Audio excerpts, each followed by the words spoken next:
Hello बच्चों, कैसे हैं आप? बढ़िया हैं। चलिए, बहुत बढ़िया। देखिए, हमारा जो टॉपिक चल रहा था वो कहीं ना कहीं मैसूर साम्राज्य से रिलेटेड चल रहा था और मैसूर साम्राज्य की ही हम बात कर रहे थे।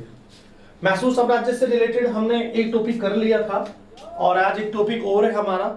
इनके मैसूर में हम लोग एंग्लो मैसूर युद्ध पढ़ रहे हैं और एंग्लो मैसूर युद्ध के हमने दो टॉपिक पढ़ लिए हैं। एंग्लो मैसूर युद्ध फर्स्ट पढ़ लिया और एंग्लो मैसूर युद्ध सेकंड पढ़ लिया। हमने दो युद्ध पढ़ लिए हैं।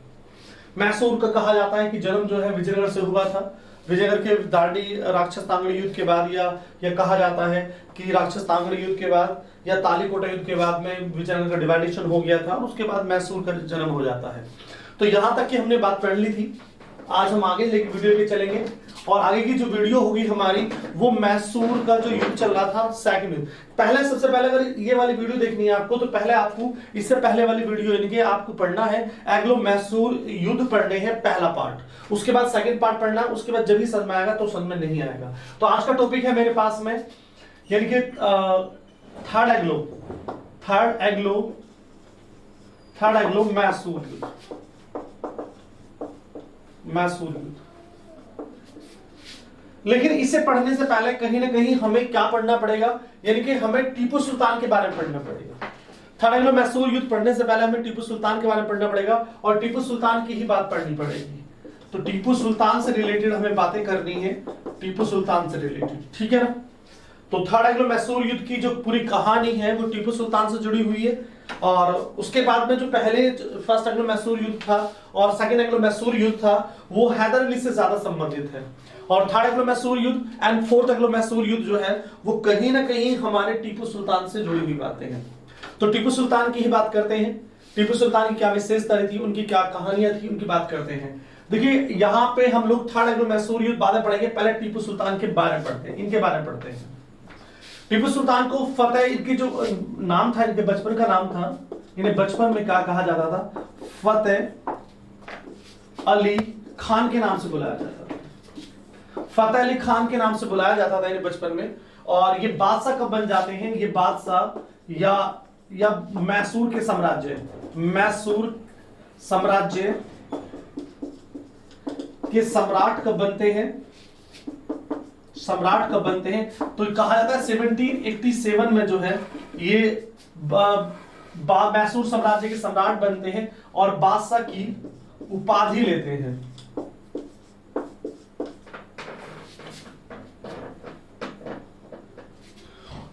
उपाधि ग्रहण करते हैं,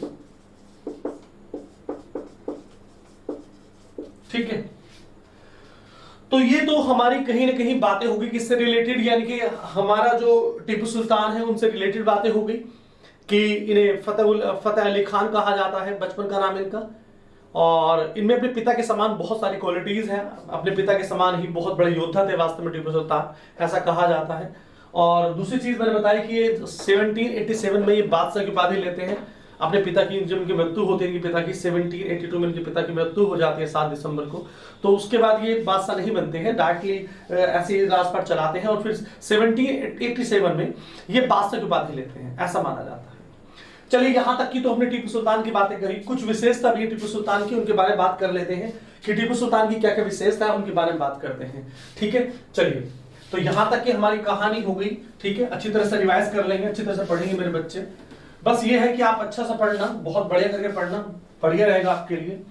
और मैसूर कर्नाटक युद्ध, मैं पहले बता रहा हूं कि मैसूर, कर्नाटक, मराठा और सिख युद्ध, इन चारों क्वेश्चनों को आप अच्छी तरह पढ़िएगा। मैं गारंटी से बोल रहा हूं पेपर में इनसे ही क्वेश्चन आता है। बार बार चिल्ला के कह रहा हूं क्वेश्चन इन्हीं से आता है। आप रिवाइज करो मत करो मुझे फर्क नहीं पड़ता, लेकिन मेरा कहने का काम है, मेरा बताने का काम है कि कहां से क्वेश्चन आता है और कहां से क्वेश्चन नहीं आता है। आपको रिवाइज करना है, अच्छे से पढ़ना है। चलिए, बात करते हैं टीपू सुल्तान की। टीपू सुल्तान की विशेषताएं क्या क्या उनकी विशेषता है, इन पे बात कर लेते हैं। विशेषता देखिए, सबसे पहली विशेषता क्या है टीपू सुल्तान की, कहा जाता है कि अपने पिता की तरह, हैदर अली की तरह ये भी एक धर्मनिरपेक्ष सम्राट होते हैं। धर्मनिरपेक्ष का मतलब है किसी विशेष धर्म को सपोर्ट नहीं देते हैं। तो टीपू सुल्तान भी अपने पिता हैदर अली की तरह एक धर्मनिरपेक्ष शासक थे। तो टीपू सुल्तान धर्मनिरपेक्ष शासक थे। यानी कि कहीं ना कहीं धर्मनिरपेक्ष की ही बातें कर रहा हूं मैं, धर्मनिरपेक्ष शासक, ये बहुत इंपॉर्टेंट है आपके लिए। इनके पिता ने भी बहुत सारे धर्मनिरपेक्ष कार्य किए थे ऐसा माना जाता है, तो अपने पिता की तरह ये भी काम करते हैं। कैसे करते हैं पहले इनके बारे में बात कर लेते हैं। तो टीपू सुल्तान एक धर्मनिरपेक्ष शासक, बहुत जबरदस्त है टॉपिक, इनके बारे में बताते हैं क्या भी इन्होंने धर्मनिरपेक्ष की बातें की हैं, उनसे रिलेटेड बातें करते हैं। कहा जाता है कि हिंदू देवी देवताओं की जो आकृति जो सिक्के थे वो उन्होंने ढाले थे अपने समय में। तो पहले इनका एग्जाम्पल धर्मनिरपेक्ष शासक कैसे हैं, तो इसका एग्जाम्पल बता दिया। यानी कि हिंदू देवी देवताओं कहीं ना कहीं हिंदू का सपोर्ट पाने के लिए कहा जाता है कि इन्होंने हिंदू देवी देवताओं की आकृति वाले सिक्के जारी किए थे। उन सिक्कों पर कहीं ना कहीं हिंदू देवी देवताओं के चित्र थे ऐसा माना जाता है। तो ये क्या दर्शाता है, ये दर्शाता है वास्तव में कि ये वास्तव में एक धर्मनिरपेक्ष शासक थे। और उन्होंने धर्मनिरपेक्ष शासक को, तो मैं लिख देता हूं यहां पर, हिंदू देवी देवताओं के चित्र वाले सिक्के जारी किए थे।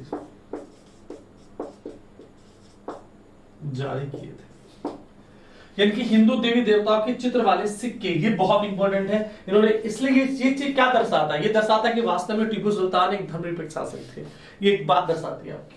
तो ये थोड़ा सा ध्यान रखना, ये वाला इंपॉर्टेंट टॉपिक है। फिर उसके बाद दूसरा टॉपिक जो आता है आपके लिए क्या आता है, मैसूर में, हिंदू की ही मैं बात कर रहा हूं, दूसरा एग्जाम्पल भी है। और मैसूर में ही हिंदू पंचांग, मैसूर में हिंदू जो कैलेंडर होता है, हिंदू पंचांग की शुरुआत की। तो हिंदू पंचांग की शुरुआत की थी इन्होंने, कहां की थी इन्होंने, मैसूर में ही टीपू सुल्तान ने। तो क्या दर्शाता है, ये दर्शाता है कि वास्तव में टीपू सुल्तान एक बहुत बड़ा धर्मनिरपेक्ष यानी कि धार्मिक असहिष्णुता वाला राजा था। यानी कि कहीं ना कहीं उसने धर्म को, किसी भी विशेष धर्म को सपोर्ट नहीं दे रहा है वो। वैसे तो है, तो मुसलमान कहा जाता है, मुसलमानों की कैटेगरी से बिलोंग करते थे वो, लेकिन कहीं भी मुसलमान वाली क्वालिटीज नहीं थी। वो मुसलमानों को भी, सिखों को भी, जैन को भी और हिंदू को समान रूप से जो है वो कहा जाता है कि सम्मान दिया करते थे। इसलिए कहा जाता है कि उन्होंने अपने शासन काल में किसी विशेष धर्म को सपोर्ट नहीं करा, इसलिए धार्मिक सहिष्णुता वाला राजा, सहिष्णुता वाला राजा नहीं, सहिष्णुता वाला राजा कहा जाता है, धर्मनिरपेक्ष शासक कहा जाता है। हिंदू देवी देवताओं के चित्र वाले जो सिक्के हैं वे जारी करवाते हैं। मैसूर में हिंदू पंचांग शुरू करवाते हैं। और मैसूर का सबसे फेमस जाना जाता होगा सिंगारी पीठ, और वहां पे कहा जाता है सिंगारी पीठ को आर्थिक मदद भी दी थी इन्होंने। और शारदा देवी का मंदिर, शारदा देवी की मूर्ति भी स्थापित की थी उन्होंने। तो बहुत अच्छा है इनके लिए। नेक्स्ट एग्जाम्पल मैं दिखाना चाहूंगा, दूसरा एग्जाम्पल दिखा रहा हूँ, धर्मनिरपेक्ष के ही मैं बता रहा हूं। तो इन्होंने क्या किया था, सिंगारी पीठ को आर्थिक सहायता दी, ऐसा कहा जाता है, आर्थिक सहायता दी थी। और शारदा देवी की मूर्ति की स्थापना की। तो क्या दिखाता है, वास्तव में दिखाता है कि वास्तव में टीपू सुल्तान एक धर्मनिरपेक्ष शासक था। ठीक है, चलिए यहां तक मैं हटा देता हूं, एग्जाम्पल मैं हटा देता हूं, ये एग्जाम्पल है आपके, इसको मैं हटा देता हूं। इस एग्जाम्पल को आप आराम से याद रखना, ठीक है, बहुत इंपॉर्टेंट है आपके लिए। चलिए एग्जाम्पल भी आपको लिखने हैं, ये नहीं कि नहीं लिखने हैं, एग्जाम्पल भी लिखने हैं। आपको पता होना चाहिए कि टीपू सुल्तान कैसे एक धर्मनिरपेक्ष शासक था, तो वो आपको बताना है, आपको ध्यान रखना है कि धर्मनिरपेक्ष शासक कैसे रहा, ये भी बताना है आपको। चलिए आपको ध्यान रखना, अपने नोट्स अच्छे से बनाने हैं। मैं बार बार नोट्स की ही बात करता हूं कि नोट्स आपके अच्छे रहेंगे तो हो जाएगा। चलिए सेकंड नंबर पे क्या होता है कि वे फ्रेंच रेवोल्यूशन से, यानी कि फ्रांस की क्रांति से बहुत ज्यादा इंस्पायर थे, बहुत ज्यादा इंस्पायर थे।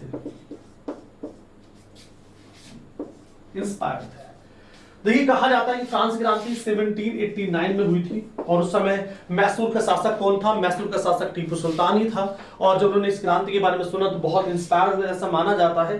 तो फ्रांस की क्रांति से बहुत इंस्पायर्ड थे ये। तो इसके लिए याद रखना, ये भी क्वेश्चन आपसे पूछा सकता है कि फ्रांस की क्रांति के समय मैसूर का शासक कौन था, तो टीपू सुल्तान था। और टीपू सुल्तान ने जब इस क्रांति के बारे में सुना तो बहुत प्रेरित हुए थे कहा जाता है, और वे अपनी जनता का साथ हमेशा चाहते थे, और अपनी जनता के साथ के लिए उन्होंने कहा, फ्रांस की क्रांति का उन्होंने हवाला दिया और अंग्रेजों को यहां से भगाने की उन्होंने कोशिश की। चलिए आगे चलते हैं, नंबर 3 पे चलते हैं। 3 पॉइंट क्या है मेरे बच्चे, यानी कि फ्रांस के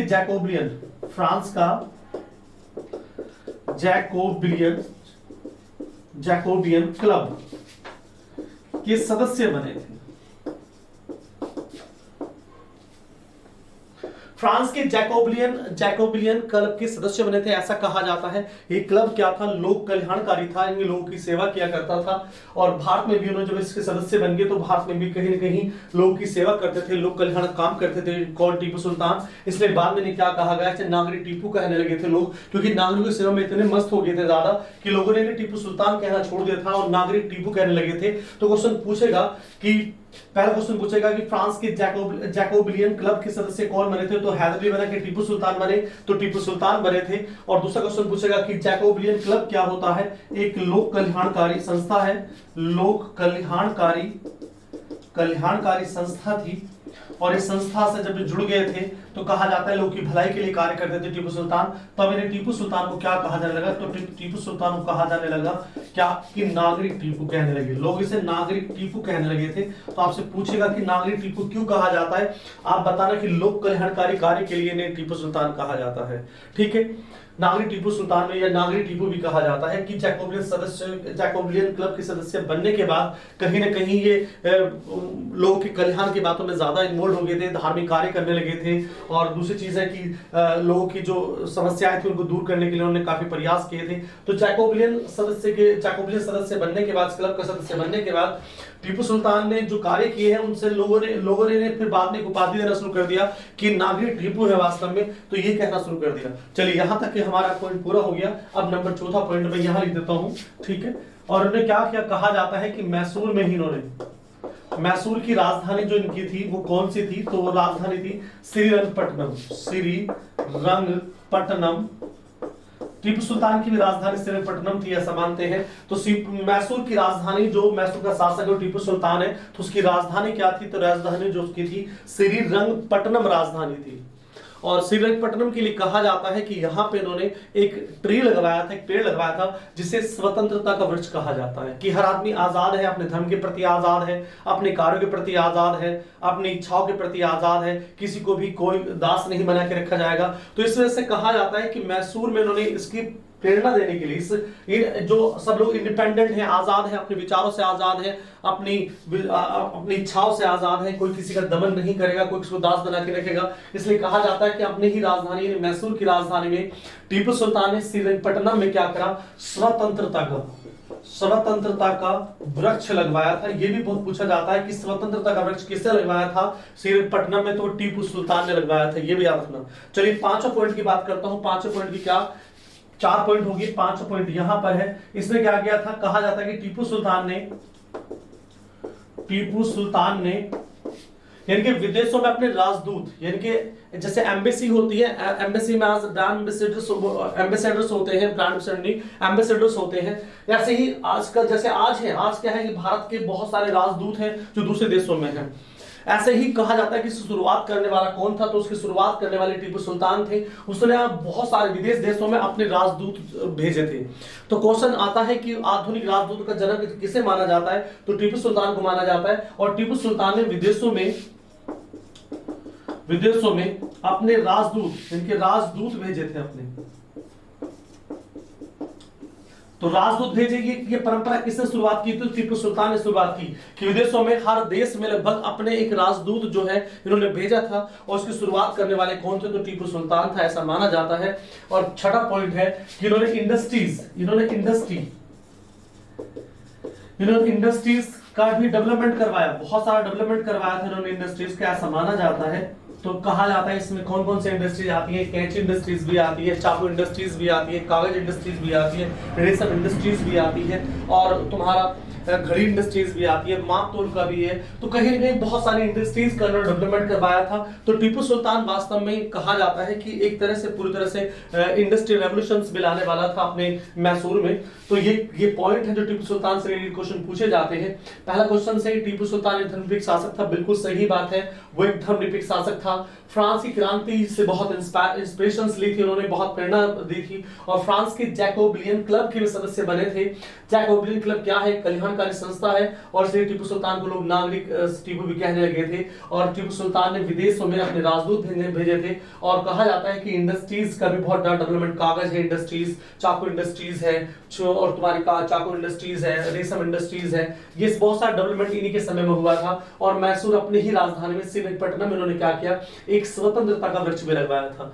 तो ये टीपू सुल्तान की कहानी थी जो टीपू सुल्तान ने किया था अपने जीवन काल में, जो एज शासक होते हुए ज्यादा समय तो मिल नहीं पाया उनको, लगभग कहा जाता है कि 17-18 साल उन्हें शासन हुए किए अपने साम्राज्य में, लेकिन ज्यादा नहीं कर पाए वे। बस कहा जाता है कि इनसे ही इनकी प्रेरणा है, इनसे ही इनके बारे में काफी जाना जाता है। तो क्वेश्चन यहाँ तक कंप्लीट है, जल्दी से स्क्रीन आप लोग शॉर्ट ले लीजिए, फिर मैं आगे चलता हूँ। फिर हम युद्धों की बात करेंगे, तो टीपू सुल्तान की थोड़ी सी कहानी थी, तो टीपू सुल्तान से आगे हम बात करेंगे, ठीक है। उनके युद्धों की बात करेंगे कि युद्ध वाले क्वेश्चन बहुत आते हैं, लेकिन फिर भी आपको हर टॉपिक को अच्छी तरह समझ के चलना है मेरे बच्चे। चलिए बहुत बढ़िया है, आप आराम से पढ़िए, नोट्स बनाइए, ठीक है। जब तक ये मॉडर्न हिस्ट्री की 4 युद्ध नहीं कराने का मैं, तब तक मैं कोई टॉपिक नहीं लूंगा। तो स्टेप बाय स्टेप के टॉपिक चलते रहेंगे आपके। मैं दिल से कह रहा हूं आपको कि इनसे क्वेश्चन आना है, 101% क्वेश्चन आना। आप लास्ट ईयर के पीसीएस पेपर उठाइए, आप लास्ट ईयर के वनडे एग्जाम उठाइए किसी भी पेपर के, आपको इन 4 युद्धों में से एक क्वेश्चन मिल जाएगा। या तो इनकी संधि पूछी जाती है, या युद्ध किसके बीच हुआ था, ये युद्ध कब हुआ था, इनकी सीक्वेंस में मिलाने के लिए कभी कभी, और साल के पीसीएस के पेपर में भी था। तो आराम से आप करते रहिएगा अच्छी तरीके से।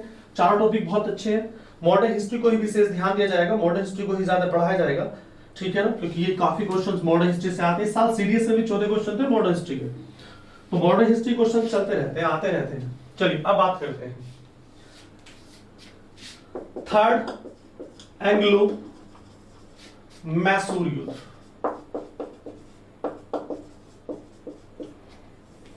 थर्ड एंग्लो मैसूर युद्ध की मैं बात कर रहा हूं। देखिए इससे पहले 2 युद्ध हो चुके हैं हमारे, ठीक है, मेरी बात सुन रहे हो ना। इससे पहले 2 युद्ध हो चुके हैं हमारे, जो फर्स्ट एंग्लो मैसूर युद्ध था और सेकंड एंग्लो मैसूर युद्ध था, वो भी हो चुका है हमारा। आज हम थर्ड एंग्लो मैसूर युद्ध की बात करेंगे। ये सेकंड वीडियो है जो आई है हमारी, इससे पहले एक पार्ट फर्स्ट वाली वीडियो एंग्लो मैसूर युद्ध की, वो जरूर देख लेना, उसके बाद ही चलेगा। अब क्वेश्चन आता है इस युद्ध की क्या वजह थी, ठीक है ना। इस युद्ध की वजह क्या थी, इस युद्ध की वजह बताता हूं मैं क्या वजह थी। ऐसा कहा जाता है कि 2 किले थे, 2 किले थे, ठीक है ना। एक किला ये रहा, मान लीजिए आप, एक किला ये रहा और एक किला ये रहा, ये 2 किले थे। इस किले को कहा जाता है आईकोटा, इसे आईकोटा युद्ध कहा जाता है, आईकोटा किला कहा जाता है। और एक किले का नाम था क्रैगनूर। एक क्रैगनूर किला था और एक आईकोटा किला था। आईकोटा किला था, ये 2 किले थे ऐसा माना जाता है। और ये डचों के अधीन किले थे। किसके अधीन थे, ये अंडर किसके थे, तो ये अंडर में किसके थे, ये अंडर में डच वालों के थे, ठीक है। अब इन दोनों किलों को खरीदना चाह रहे थे टीपू सुल्तान, ठीक है। मेरी बात समझ में आ रही है, ढंग से सुनना मेरे बच्चे। तो मैंने कहा कि टीपू सुल्तान इन दोनों किलों खरीदना चाहते थे, लेकिन दरअसल हुआ क्या कि बीच में अंग्रेज जो थे वो इंटरेस्टेड थे किलों से रिलेटेड, उन्हें वे चाहते थे कि हम किलो खरीदें, और टीपू सुल्तान चाहते थे कि इन किलों को हम खरीदें।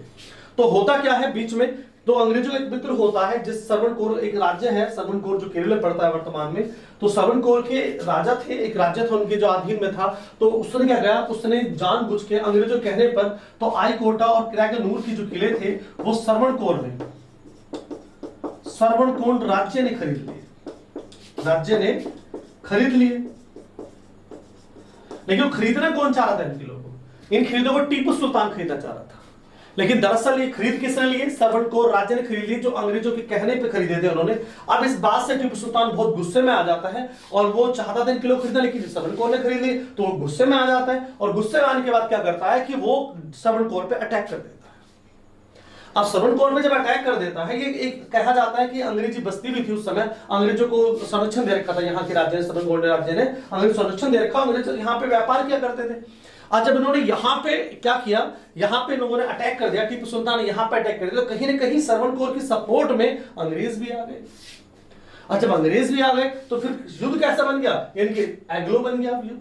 यानी कि तो सर्वेंट कोर के सपोर्ट में जब अंग्रेज आए तो एंग्लो बन गया, यानी कि अंग्रेज में इंटरेस्टेड हो गए, तब इसे कहा गया थर्ड एंग्लो मैसूर युद्ध। तो आपसे कोई पूछेगा कि इस युद्ध की वजह क्या रही, टीपू सुल्तान की इस युद्ध की वजह क्या मानी जाती है, तो ये दो किले हैं जिनकी वजह से युद्ध स्टार्ट होता है और अंग्रेज कहीं ना कहीं इस युद्ध में हिस्सा लेते हैं। और परिणाम क्या होता है, परिणाम ये होता है कि एक भयंकर लड़ाई शुरू हो जाती है, यानी कि अंग्रेज जो सर्वनकोर राज्य के सपोर्ट में वे लड़ते हैं और कहा जाता है टीपू सुल्तान है। लेकिन टीपू सुल्तान के साथ फ्रांसीसी नहीं है, ऐसा माना जाता है फ्रांसीसियों का साथ छोड़ दिया था, फ्रांसीसी अब टीपू सुल्तान के साथ नहीं थे और ये भयंकर युद्ध होता है, इसे थर्ड एंग्लो मैसूर युद्ध कहा जाता है। और इस युद्ध में क्या होता है, टीपू सुल्तान की हार होती है। लेकिन हम बात करें दो अवसरवादी लोग और हैं हमारे साथ, इनके इस युद्ध में क्या होता है, ये थर्ड एंग्लो मैसूर युद्ध है और इस युद्ध में क्या होता है, टीपू सुल्तान होता है और टीपू सुल्तान की सपोर्ट में कोई नहीं होता है। टीपू सुल्तान की सपोर्ट में ना तो फ्रांसीसी आते हैं ना कोई आता है, बल्कि और अंग्रेजों की सपोर्ट में कौन, सर्वनकोर राज्य तो होता है, साथ साथ में अंग्रेजों के सामने कौन कौन होते हैं, अंग्रेजों के साथ साथ कौन कौन होते हैं, तो अंग्रेजों के साथ साथ कौन होते हैं, तो अंग्रेजों के साथ में निजाम भी जुड़ जाता है और कौन जुड़ जाता है, मराठा भी जुड़ जाते हैं अंग्रेजों के साथ। अच्छा, अंग्रेजों के साथ ये लोग जुड़ जाते हैं तो क्या होता है कि टीपू सुल्तान अकेले रह जाता है और उस युद्ध में उसकी जो है कहा जाता है पूरी तरह से उसे परास्त कर दिया जाता है, उसे हरा दिया जाता है। और हारने के बाद क्या होता है, हारने के बाद जो निजाम है मराठा अंग्रेज है और सर्वनकोर साम्राज्य है, ये राज्य था, ये भी अंग्रेजों के साथ था, तो टीपू सुल्तान इस युद्ध को हार जाता है, थर्ड एंग्लो मैसूर युद्ध हार जाता है। और अंग्रेजों की कमान किसके हाथ में होती है, तो लॉर्ड क्लाइव के हाथ में, लॉर्ड कॉर्नवालिस के हाथ में होती है, लॉर्ड कॉर्नवालिस के हाथ में इसकी कमान होती है। तो लॉर्ड कॉर्नवालिस चाहते तो उसी दिन शायद डेफिनेटली टीपू सुल्तान का साम्राज्य छीन लेते, लेकिन वे जानते थे कि सारा साम्राज्य छीन लेंगे वे तो फिर सभी में डिवाइडेशन करना पड़ेगा, इसलिए उन्होंने एक बड़ा अच्छा कहा था जब उन्होंने टीपू सुल्तान के साथ संधि की थी। टीपू सुल्तान के युद्ध के हारने के बाद उन्होंने टीपू सुल्तान के साथ संधि की थी, उसका नाम है श्रीरंगपट्टनम की संधि।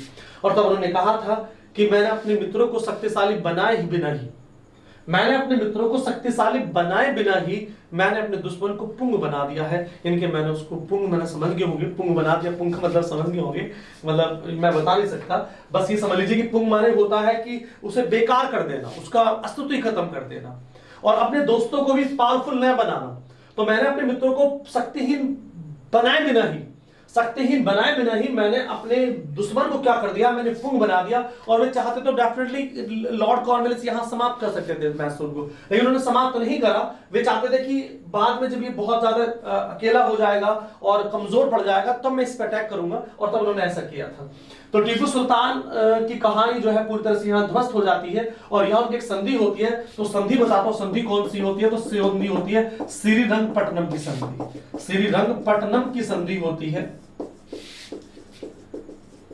ये 1792 में संधि होती है। और जब थर्ड मैसूर युद्ध 1790 शुरू होता है, 1792 में समाप्त होता है, श्रीरंगपट्टनम की संधि होती है। और श्रीरंगपट्टनम की संधि में क्या होता है, देखिए सिंपल सी बात है, यहाँ पे निजाम को भी और मराठों को भी जो मैसूर का साम्राज्य था, जो टीपू सुल्तान के अधीन आता था, उसमें से कुछ हिस्सा दे दिया जाता है और टीपू सुल्तान की सेना को भी यहाँ तक कर दिया जाता है, उसके आधे साम्राज्य को छीन लिया जाता है और ये कहा जाता है कि उसे पूरी तरह से कमजोर बना दिया जाता है टीपू सुल्तान को। और युद्ध के हर्जाने रूप में टीपू सुल्तान से अंग्रेज की तरह 3 करोड़ 30 लाख रुपए हर्जाने के रूप में वसूलते हैं युद्ध हर्जाने के। तो कहीं ना कहीं टीपू सुल्तान को पूरी तरह कमजोर किया गया इस युद्ध के बाद, और संधि ने तो उसकी कमर तोड़ के रख दी थी पूरी तरह से। तो ये भी याद रखना इंपॉर्टेंट टॉपिक है, थर्ड एंग्लो मैसूर युद्ध। तो बस यहां से पूछाएगा कि ये संधि लॉर्ड कॉर्नवालिस के साथ हुई थी, टीपू सुल्तान के साथ हुई थी। तो यहां तक का हमारा सफर क्लियर हो गया। अब हम चलेंगे फोर्थ एंग्लो मैसूर युद्ध। तो यहां तक कोई डाउट हो तो पूछ लीजिएगा, और कोई भी क्वेरी हो, कुछ भी कहना हो तो बता सकते हैं आप लोग, ठीक है। चलिए अब स्क्रीनशॉट ले लीजिए, फिर हम आगे चलते हैं, फोर्थ एंग्लो मैसूर युद्ध की तरफ चलते हैं, ठीक है भाई। चलिए बच्चों अब चलते हैं फोर्थ एंग्लो मैसूर युद्ध। देखिए बोर्ड भी थोड़ा सा ज्यादा ही जोर लगाने पड़ते हैं इसे साफ करने के लिए। अब तो थोड़ा सही हो गया, अब तो ज्यादा, कल तो बहुत ज्यादा खराब हो गया था। आज ही टेक्निक थोड़ी सी काम कर गई कि पानी का हल्का सा पेपर रखें अपने साथ, तो इसको साफ करने में मदद मिलेगी। तो चलिए बच्चों अब आगे चलते हैं।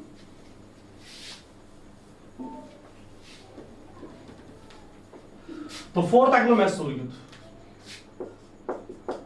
फोर्थ एंग्लो मैसूर युद्ध ये कब होता है, 1799 में होता है। ये वो युद्ध होता है जहां मैसूर का साम्राज्य ही समाप्त कर दिया जाता है, मैसूर को ही समाप्त कर दिया गया है और उसके पूरे साम्राज्य को ही समाप्त कर दिया गया है, ऐसा कहा जाता है इस युद्ध के बाद। और इस युद्ध में टीपू सुल्तान का अस्तित्व क्या, उसका पूरा उसको ही मार दिया जाता है और पूरा मैसूर साम्राज्य जो है वो अंग्रेज अपने आप ही कर लेते हैं। तो पूरी कहानी बताता हूँ कैसे स्टार्ट हुई है, कैसे नहीं स्टार्ट हुई है। तो एंग्लो मैसूर युद्ध की जो कहानी है उसकी वजह क्या थी, तो वजह क्या थी, लॉर्ड कॉर्नवालिस तो चले गए थे, लॉर्ड वेलेस्ली थे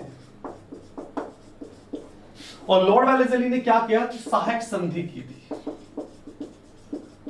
कहते हैं कि लॉर्ड कॉर्नवालिस जो जाने जाते हैं वो अपनी सहायक संधि के लिए जाने जाते हैं और लॉर्ड वेलेस्ली से कहा जाता है कि सहायक संधि का जनक कौन है, इसका फादर कौन है, तो कहा जाता है कि एक फ्रांसीसी गवर्नर था डुप्ले ने सहायक संधि भारत में स्टार्ट की थी। सहायक संधि का मतलब क्या होता है कि एक पूरी राज्य में कोई राज्य होगा, अगर वो सहायक संधि करेगा हमसे तो हम अपनी पूरी बटालियन जो है उसके अंडर में रखेंगे, वहीं पे पूरी बटालियन उस राज्य में देंगे और राज्य को सारा खर्चा उस बटालियन का उठाना पड़ेगा और उठा के जो भी उनके भाई अटैक होंगे, ये कोई भी रिलेशंस होंगे, भाई जो भी रिलेशंस होंगे, जो भी कह सकते हैं कि विदेशी मामले होंगे, वो सब अंग्रेज द्वारा जो है वो देख रेख की जाएगी।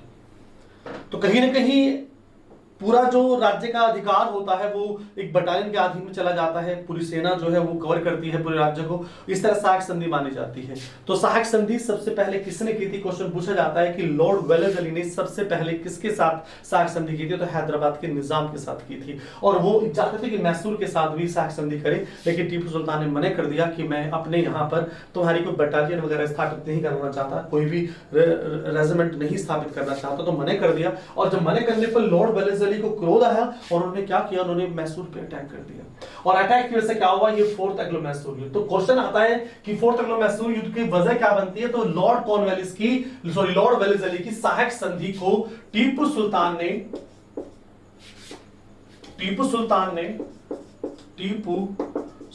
ने स्वीकार नहीं किया, मैंने कर दी कि हम आपकी सहायक संधि को नहीं मानेंगे। अब सहायक संधि को नहीं मानेंगे तो युद्ध के लिए तैयार हो जाइए फिर आप, तब युद्ध के लिए तैयार होना था। तो आखिरकार युद्ध हुआ, फोर्थ एंग्लो मैसूर युद्ध हुआ और युद्ध में क्या हुआ कि टीपू सुल्तान तो डेफिनेटली हारने ही थे, क्योंकि पूरी तरह से उनकी सेना आधी कर दी गई थी, उनके साम्राज्य पर अधिकार कर लिया गया था, बहुत सारे उनसे किले छीन लिए गए थे, उनको ऊपर यूरोपियन तरीके से जो सेना डेवलपमेंट की जाती थी वो भी पूरी तरह ट्रेंड नहीं कर पाए थे, सेना में अनुशासन भी पूरा कम था। यह नहीं कह सकते टीपू सुल्तान एक कमजोर शासक नहीं, वे एक महान शासक थे वास्तव में। लेकिन दरअसल क्या होता है कि उनकी पावर्स को छीन लेने की वजह से कमजोर पड़ जाती है उनकी सेना और कहा जाता है कि फोर्थ एंग्लो मैसूर युद्ध में जो है डेफिनेटली उनकी हार होती है। तो फोर्थ एंग्लो मैसूर में युद्ध में क्या होता है, इसका परिणाम क्या निकलता है, तो परिणाम ये निकलता है कि टीपू सुल्तान जो है वो हार जाते हैं, टीपू सुल्तान हार जाते हैं और उनकी हत्या कर दी जाती है, जब उनकी हत्या कर दी जाती है तो लॉर्ड वेलेस्ली उनकी हत्या कर दी जाती है, तो पूरा जो साम्राज्य था अब वो किसके अधीन आ जाता है, वो अंग्रेजों के अधीन आ जाता है। और अंग्रेज क्या करते हैं, अब मैसूर साम्राज्य क्या करता है कि मैसूर साम्राज्य फोर्थ एंग्लो मैसूर युद्ध की कोई संधि नहीं होती, बल्कि टीपू सुल्तान का अस्तित्व ही समाप्त कर दिया जाता है, टीपू सुल्तान का विनाश कर दिया जाता है। और टीपू सुल्तान के विनाश के बाद क्या होता है कि पूरा साम्राज्य अंग्रेजों के अधीन आता है और अंग्रेज क्या करते हैं, फिर दोबारा से जो वाडियार वंश, जो हैदर अली ने साम्राज्य संभाला था, वो वाडियार वंश के राजा कहा जाता है कि वाडियार वंश का एक राजा था, चिक्का कृष्ण राज सेकंड था, उनका एक मंत्री था नंदराज, मैंने पहले वाले वीडियो में बताया था कि उनसे ये साम्राज्य छीना था उन्होंने, हैदर अली ने। फिर वापस वही कहानी, वो इतिहास फिर दोहराता है। कहते हैं कि इतिहास ऐसा है कि इतिहास अपने आप को दोहराता है, हर बार इतिहास अपने आप को दोहराता चलता है और वही कहानी है, फिर इतिहास दोहराता है, इतिहास फिर अपने आप को दोहराता है और वाडियार वंश का शासन पुनः स्थापित होता है, वाडियार वंश का शासन पुनः स्थापित होता है और कौन बनता है, तो कहते हैं वाडियार वंश का एक 2 वर्ष का बच्चा था, उसका नाम था कृष्ण राज सागर था। तो कृष्ण राज सागर को दोबारा से मैसूर का राज्य बनाया जाता है। साम्राज्य क्या कहा जाता है कि उसका राजा बनाता है 2 वर्षीय बेचारा, 2 वर्षीय एक बच्चा होता है, 2 वर्षीय कृष्ण किरसन राज सागर को गद्दी पे बैठाया जाता है, किसकी, मैसूर गद्दी बैठाया जाता है, लेकिन पूरा शासन प्रशासन किसके अधीन में आता है, तो कहा जाता है कि ये शासन पूरा अंग्रेजों के अधीन था और सहक संधि द्वारा उसे मिला लिया गया था और ये केवल नाम मात्र का बादशाह था जो बनाया गया था, किरसन राज सागर। चलिए यहां तक की कहानी हो गई। फिर धीरे धीरे लॉर्ड विलियम बैटिक आते हैं। ऐसा कहा जाता है कि लॉर्ड विलियम बैटिक जो इसे ब्रिटिश साम्राज्य मिला लेते हैं, लेकिन फिर रिपन आता है, रिपन इसे दोबारा से फिर वाडियार वंश के लोगों को दे देता है। इस तरह से मैसूर चलता रहा और कहा जाता है कि जब देश आजाद होता है उस समय मैसूर एक प्रांत होता है और मैसूर प्रांत होता है, लेकिन बाद में मैसूर का नाम जो है वो चेंज होता है और कहा जाता है कि मैसूर को कर्नाटक 1975 में इसे कर्नाटक नाम दिया जाता है और आज कर्नाटक ही मैसूर जो है, मैसूर को ही कर्नाटक कहा जाता है। तो ये तक की कहानी थी हमारी।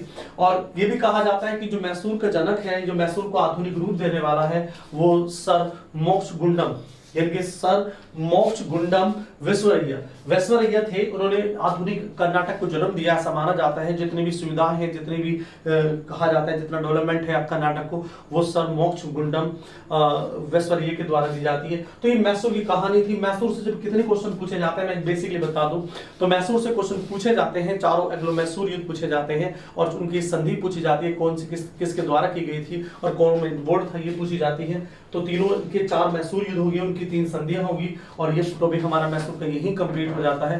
अब मैं आगे जो नेक्स्ट वाली वीडियो मिलेगी तो आपको मराठा की वीडियो मिलेगी और मराठा की वीडियो में बता दूं मैं क्या पढ़ाऊंगा। तो मराठा के जितने एग्लो मैसूर युद्ध हैं, जितने एग्लो मराठा युद्ध हैं वो सब पढ़ाऊंगा आपको मैं, मेरे बच्चे।